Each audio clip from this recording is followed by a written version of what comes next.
Selamat datang kembali di pembahasan mendalam kita. Hari ini kita mau cerita sesuatu yang jujur aja bikin agak geleng-geleng kepala nih. Dari Manggarai Timur NTT.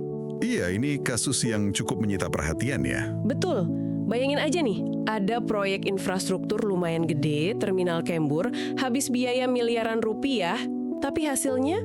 Mangkrak total, rusak, nggak pernah berfungsi optimal sama sekali. Sayang banget kan? Nah, ironisnya, yang jadi fokus penegakan hukum itu bukan soal kenapa proyek miliaran ini gagal total, tapi justru kasus pengadaan lahannya. Yang nilainya jauh lebih kecil ya. Jauh lebih kecil. Dan yang kena, ini dia, seorang ASN level bawah, namanya Benedictus Aristomoa, kita panggil aja BAM. Sampai ada yang bilang dia ini kayak jadi tumbal birokrasi. Miris ya? Istilah itu emang sering muncul ya di pemberitaan kasus ini. Nah, di sini kita mau coba kupas tuntas nih kasus BAM ini. Gimana sih ceritanya seorang pegawai yang katanya cuma menjalankan tugas, malah bisa terjerat hukum pidana? Kita akan lihat nanti proses hukumnya. Ada kontroversi soal kerugian negara juga kan? Terus dugaan tebang pilihnya itu loh. Iya, itu kuat banget. Sampai soal benturan hukum negara sama hukum adat setempat. Sumber kita lumayan beragam nih. Ada laporan analisis, kutipan berita, juga data investigasi. Betul. Dan buat Anda, pendengar, tujuan kita di sini ya untuk menyajikan gambaran yang utuh lah ya, yang bernuansa. Nggak cuma sekedar berita lewat aja. Kita pengen ajak Anda sama-sama mikir, gimana bisa sih kesalahan administrasi biasa, ujungnya jadi pidana. Terus konsep keadilan itu sebenarnya gimana? Dan dampaknya ke orang kayak BAM ini, juga ke masyarakat luas, itu penting banget buat kita pahami. Oke deh, kita mulai dari awal ya, dari proyek terminalnya dulu. Terminal Kembur ini lokasinya di Kelurahan Satapeot, Kabupaten Manggarai Timur. Anggarannya tadi disebut miliaran ya? Iya, totalnya sekitar 4 miliar rupiah. Itu dibagi 2 tahap. Pertama buat pengadaan lahannya dulu, tahun 2012-2013 itu sekitar 402 jutaan. Oh jadi lahannya nggak sampai setengah M ya? Nggak sampai. Nah sisanya yang gede banget, sekitar 3,6 M, itu buat pembangunan fisiknya. Itu jalan dari 2013 sampai sekitar 2015 atau 2016 gitu. Ambisinya sih bagus ya mau bikin pusat transportasi modern mungkin.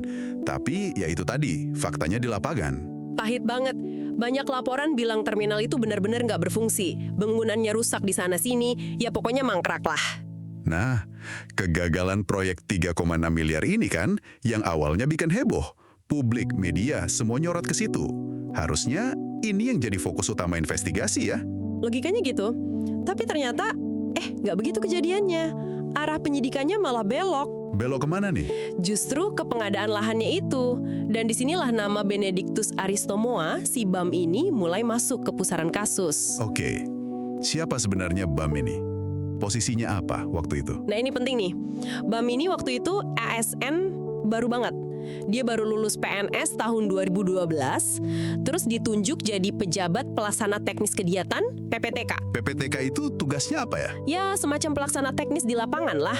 Tapi dia ini PPTK khusus untuk pengadaan lahannya aja di tahun 2012 itu. Jadi levelnya staff, pengalamannya juga minim banget untuk urusan beginian. Masih baru. Langsung dikasih tugas pengadaan lahan ya? Iya, dan menariknya, dari kesaksian dia di pengadilan, BAM ini sendiri sebenarnya merasa keberatan ditunjuk jadi PPTK. Oh ya? Kenapa? Iya, itu tadi. Dia bilang nggak tahu tugasnya apa, nggak punya pengalaman sama sekali. Malah, dia baru terima SK penunjukan resminya itu bulan November 2012.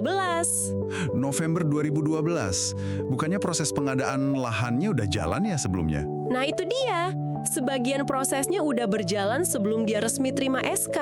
Jadi kayak, udah setengah jalan baru dia masuk gitu. Terus waktu dia bilang keberatan ke atasannya gimana? Atasannya itu kepala bidang, namanya Gaspar Nanggar. Kata Gaspar, ini perintah dari Kepala Dinas Perhubungan waktu itu, Vansialudus Jahang. Jadi perintah dari atas ya? Iya, BEM ini disuruh, kutipannya nih persisnya, terima saja adek nanti Kabid dan teman-teman akan membantu, gitu katanya. Wah, kayaknya sih umumnya di birokrasi model gitu, disuruh nurut aja. Betul. Makanya di pengadilan BAM bilang perannya dia itu ya cuma sebatas mengetik surat dan menyiapkan dokumen yang diatur dan diarahkan atasan-atasannya. Dia merasa cuma kayak ya menjalankan perintah aja gitu. Oke, jadi dia merasa cuma pelaksana teknis banget ya, tapi kok malah dia yang kena kasus berat. Nah, ini dia bagian yang bikin banyak orang bertanya-tanya. Di saat proyek fisik 3,6 miliar mangkrak dan nggak jelas siapa yang tanggung jawab, Kejaksaan Negeri Manggarai malah fokusnya ke pengadaan lahan yang nilainya cuma 402 juta itu. Dan dakwaannya ke BAM apa? Dakwaan utamanya itu soal kelalaian administratif. Istilah hukumnya error in officio. Dia dianggap nggak cermat, nggak teliti pas memeriksa status hukum tanah milik warga yang dibeli Pemda itu. Tanah milik siapa itu? Milik Pak Gregorius Jeramu, kita sebut aja GJ. Nah, masalahnya alas hak tanah GJ waktu itu cuma SPT PBB, Surat Pemberitahuan Pajak Terhutang PBB itu loh. Oh, cuma PBB ya, bukan sertifikat hak milik gitu. Bukan. Nah, menurut jaksa, berdasarkan peraturan pemerintah nomor 24 tahun 1997 tentang pendaftaran tanah, SPT PBB itu bukan bukti kepemilikan yang sah secara hukum formal negara. Jadi dianggap cacat administrasi gitu ya? Iya, dianggapnya gitu. Cuma bukti bayar pajak aja, bukan bukti hak milik tanahnya. Terus gimana ceritanya dari situ bisa jadi kasus korupsi? Kan katanya cuma kelalaian administrasi. Nah, disinilah konstruksi hukumnya jadi agak gimana ya, rumit dan menurut banyak pihak agak dipaksakan. Kelalaian administrasi BM ini ditarik jadi tindak pidana korupsi pakai pasal 3 Undang-Undang Tipikor. Pasal 3 itu tentang apa ya? Itu pasal tentang penyalahgunaan wewenang yang bisa merugikan keuangan negara atau perekonomian negara. Jadi logikanya gimana tuh? Logika jaksa gini, karena BAM lalai dan gak teliti soal surat tanah GJ yang dianggap tidak sah secara formal, dia dianggap menyalahgunakan wewenang. Nah, tindakannya itu dianggap menguntungkan orang lain, yaitu si JJ, yang terima uang pembayaran tanah 402 juta itu. Terus kerugian negaranya dihitung dari situ. Persis, Inspektorat Daerah Provinsi NTT kemudian menghitung kerugian negara sebesar ya nilai pembayaran tanah itu 402 juta sekian. Jadi intinya, kesalahan prosedur administrasi disamakan dengan kejahatan korupsi. Tunggu dulu, ini agak aneh nggak sih? Cuma karena alas haknya SPT PBB, terus langsung dianggap korupsi dan rugi negara. Padahal kan tanahnya beneran ada, fisiknya ada, dan dipakai buat terminal kan? Nah, itu dia poin krusialnya. Itu yang jadi perdebatan utama. Apakah negara ini beneran rugi uang 402 juta? Gimana pendapat ahli soal ini? Banyak ahli hukum yang berpendapat beda. Misalnya ada ahli hukum Antonius Ali, terus ada juga Hakim Ansori. Mereka bilang secara finansial negara itu nggak rugi. Kenapa nggak rugi? Karena tanah itu kan udah jadi aset Pemda Manggarai Timur, udah dicatat di daftar aset BRS mereka di KIB itu. Bahkan belakangan Pemda berhasil kok menerbitkan sertifikat atas nama mereka sendiri untuk tanah itu. Oh, jadi tanahnya udah jadi milik Pemda secara de facto dan de jure ya? Iya, bisa dibilang gitu. Pemda juga udah menguasai fisik tanah itu katanya lebih dari 20 tahun sebelum dibeli formal tahun 2012. Jadi intinya, negara itu bayar untuk sesuatu yang sebenarnya udah jadi miliknya. Kesalahannya ya murni di prosedur administrasinya aja. Nah, Hakim Anshori ini menarik ya. Dia sampai bikin dissenting opinion kan? Betul. Ini langkah yang cukup berani dan jarang terjadi. Waktu sidang banding di Pengadilan Tinggi NTT bulan Juni 2023, Hakim Anshori ini bikin pendapat berbeda atau dissenting opinion. Isinya apa tuh? Isinya tegas banget. Dia bilang BAM itu tidak bersalah dan seharusnya dibebaskan dari semua dakwaan. Wah, apa alasan utama dia? Alasannya kuat banget. Menurut Hakim Anshori, jaksa itu gagal membuktikan unsur inti dari korupsi, yaitu adanya penyalahgunaan wewenang dengan niat jahat. Dan yang paling penting, dia bilang nggak ada kerugian negara yang nyata. Jadi menurut dia, kesalahan BAM itu apa dong? Murni kelalaian administratif aja. Administrative negligence atau error in officio. Bukan tindakan kriminal yang sengaja merugikan negara. Dissenting opinion ini jadi kayak suara kontra narasi yang kuat dari dalam sistem peradilan sendiri. Tapi sayangnya pendapat dia kalah suara ya di majelis hakim. Iya, sayangnya begitu. Mayoritas hakim punya pandangan lain. Makanya di Pengadilan Tipikor Kupang Maret 2023, BEM divonis 1 tahun 6 bulan penjara plus denda 100 juta. Terus dibanding, malah naik. Malah diperberat di Pengadilan Tinggi NTT bulan Juni 2023 itu. Jadi 2 tahun penjara. Kasian banget ya. Sementara itu, si pemilik tanah, Gregorius Jeramu atau JJ, gimana nasibnya? Dia kan yang terima uangnya tuh. Nah, nasib JJ ini juga penuh drama. Awalnya di PN Tipikor, dia juga divonis bersalah. Hukumannya 2 tahun penjara dan harus balikin uang 402 juta itu. Terus dibanding, Dibanding, hukumannya malah diperberat juga, jadi 4 tahun penjara. Sama kayak BEM, hukumannya naik. tapi bukannya ada putusan MA yang beda ya? Nah, ini dia plot twistnya. Di tingkat kasasi di Mahkamah Agung, MA, tanggal 16 November 2023, MA justru mengabulkan permohonan kasasi si JJ. Dikabulkan. Artinya, Artinya, GJ dibebaskan dari semua tuduhan. Lepas murni. sebentar. Ini gimana ceritanya? MA bilang GJ yang terima uang negara 402 juta itu bebas murni. Berarti kan transaksinya dianggap sah, atau paling nggak GJ nggak bersalah kan? Logikanya begitu kan? Tapi, di saat yang sama, MA menolak kasasi BAM. ASN yang cuma proses administrasi transaksi itu, atas perintah atasannya, dia tetap dihukum penjara. Iya, persis seperti itu. Aneh banget kan? Ini benar-benar aneh.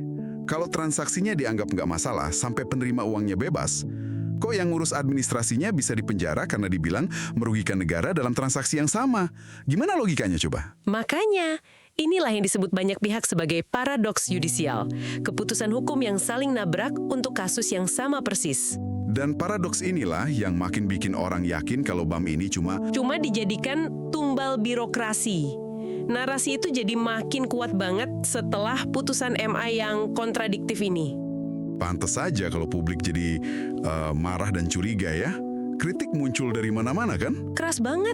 Dari organisasi mahasiswa kayak PMKRI di Ruteng, terus ada Aliansi Masyarakat Manggarai Anti Korupsi atau Amara di Kupang.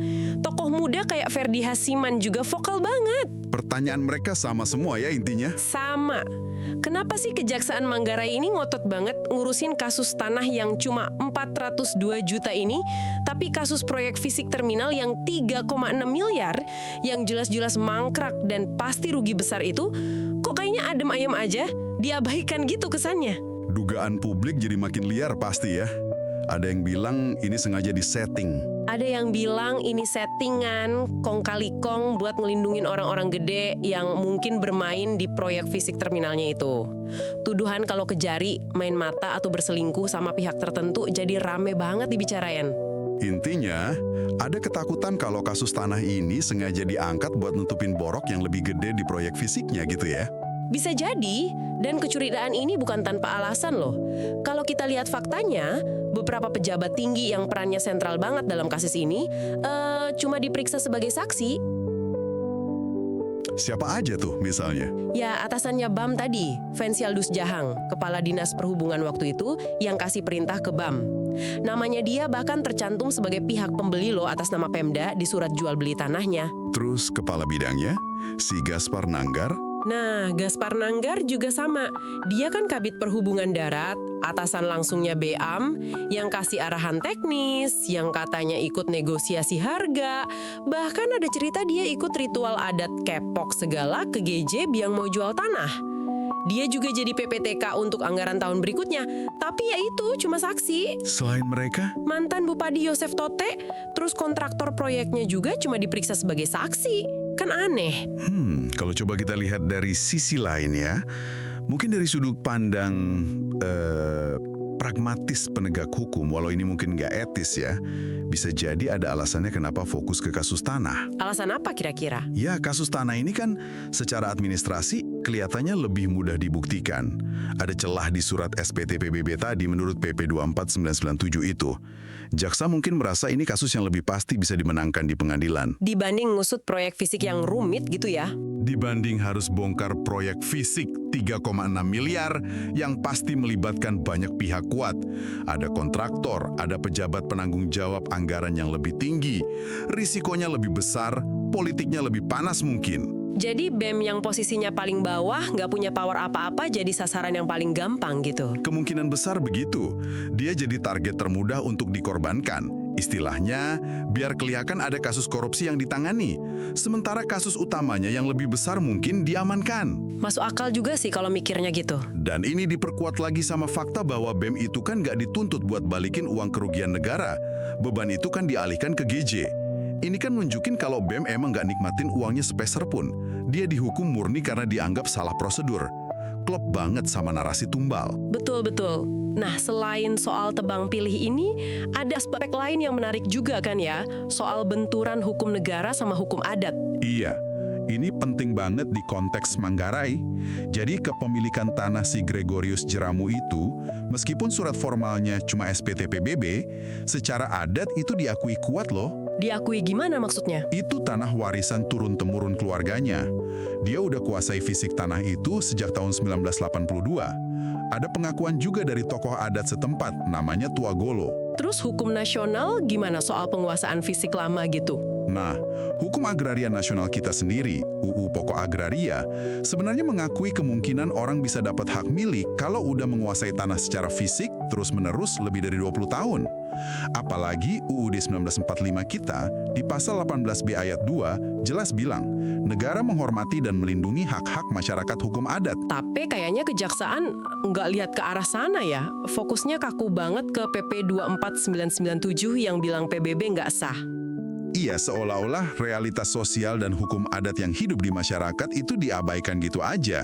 Padahal, ironisnya, pejabat Pemda sendiri, si Gaspar Nanggarari itu, waktu mau beli tanahnya GJ, dia pakai pendekatan adat loh. Yang ritual kepok itu ya? Betul, katanya dia bawa tuak sama ayam. Itu kan cara adat Manggarai untuk membujuk atau bernegosiasi secara baik-baik. Dia hormati adatnya waktu mau beli, tapi hasil transaksi yang pakai pendekatan adat itu malah ujungnya dipidanakan oleh negara. Bingung kan jadinya? Bingung banget, jadi kayak negara pakai standar ganda gitu ya. Ya, itulah kontradiksinya.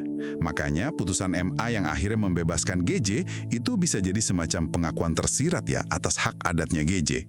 Tapi kan proses hukum yang udah berjalan ini udah terlanjur bikin heboh. Dampaknya pasti ada ya ke masyarakat. Pasti. Ini bisa bikin tatanan adat jadi terganggu. Bisa jadi presiden buruk juga buat warga adat lain di Indonesia yang mungkin punya kasus serupa soal alas hak tanah. Dan yang jelas, ini mengikis kepercayaan masyarakat ke hukum negara. Aduh, rumit banget ya. Dan di tengah semua keruwetan hukum dan politik ini, kita nggak boleh lupa ada sisi manusianya. Ada Benedictus Aristomoa dan keluarganya. Iya, pasti berat banget buat mereka.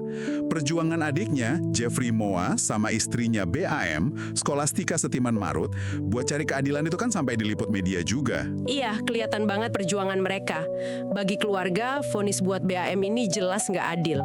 Rasanya kayak melukai hasa kemanusiaan. Orang kerja, ikut perintah atasan, malah masuk penjara. Respons publik juga nggak main-main loh. Demo terjadi berkali-kali kan. Di Borong, Ruteng, Kupang, bahkan sampai Jakarta. Iya, PMKRI, AM Arah Kupang, banyak elemen masyarakat lain terus bersuara. Tuntutannya jelas, bebaskan BAM dan GJ waktu itu, dan usut tuntas korupsi proyek fisiknya. Media juga perannya besar ya. Floresa.co, Project Multatuli, mereka berani banget bongkar kejanggalan-kejanggalan kasus ini. Narasi BAM sebagai korban atau tumbal itu jadi makin kuat disuarakan. Terus ada lagi cerita yang agak bikin miris soal dugaan adanya upaya main belakang dari oknum jaksa. Bener gak sih itu? Nah, ini sempat muncul juga di beberapa laporan.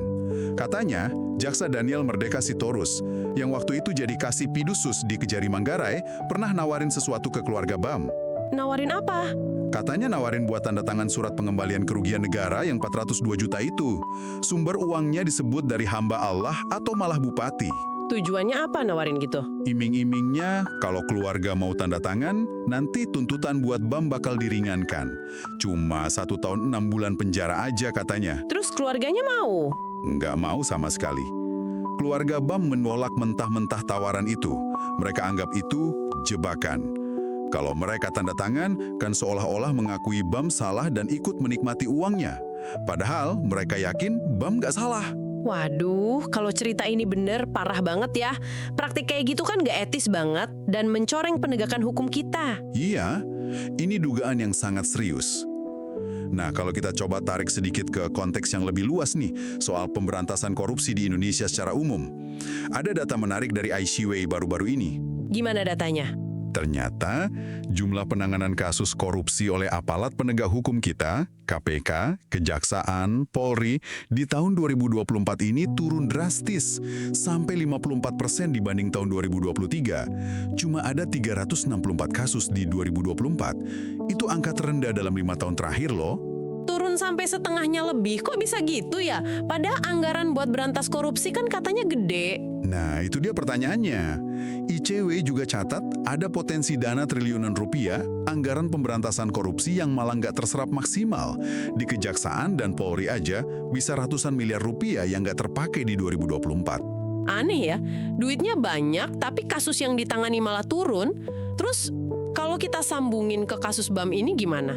Ya, jadi pertanyaan kan, kenapa kasus kayak BAM yang kerugian negaranya relatif kecil, pembuktiannya penuh kontroversi, melibatkan hukum adat segala macam, kok dikejar habis-habisan sampai tingkat MA?